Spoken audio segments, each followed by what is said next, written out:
নমস্কার স্যার। নমস্কার। আপনার নাম? রাজকুমার দাস। আপনি কোথা থেকে এসেছেন?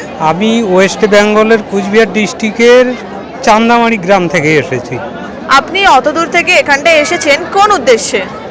এখানে পরমাত্মা বিষয়ে যে মানসিক যে তৃষ্ণা, সেই তৃষ্ণা মেটানোর উদ্দেশ্যে এখানে এসেছি।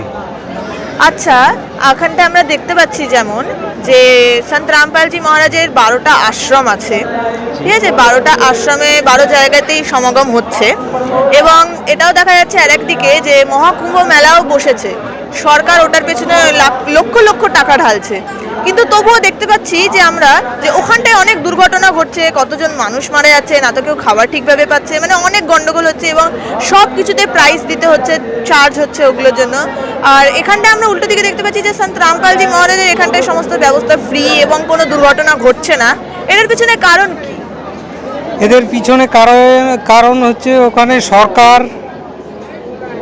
সব ব্যাপারে কেয়ার নিচ্ছে এবং ভেদভাব সৃষ্টি করে দিচ্ছে, ভেদাভেদ। এখানে পরমাত্মার সবাই সন্তান, সব সন্তানকেই সমদৃষ্টিতে দেখা হচ্ছে, তার জন্যে এখানে কোনো দুর্ঘটনা ঘটছে না। হ্যাঁ, এখানে সবাই সার্ভিস মোটামুটি ইকুয়ালি পাচ্ছে। হ্যাঁ, এখানে কোনো অসুবিধা হচ্ছে না থাকা খাওয়া বা কোনো কিছুর। হ্যাঁ, এখানে যেমন সরকার সিকিউরিটি দেয় নাই, কিন্তু এখানে সেলফ সিকিউরিটিতে আমরা খুব নিরাপদে আছি। ঠিক আছে, ধন্যবাদ স্যার। ধন্যবাদ।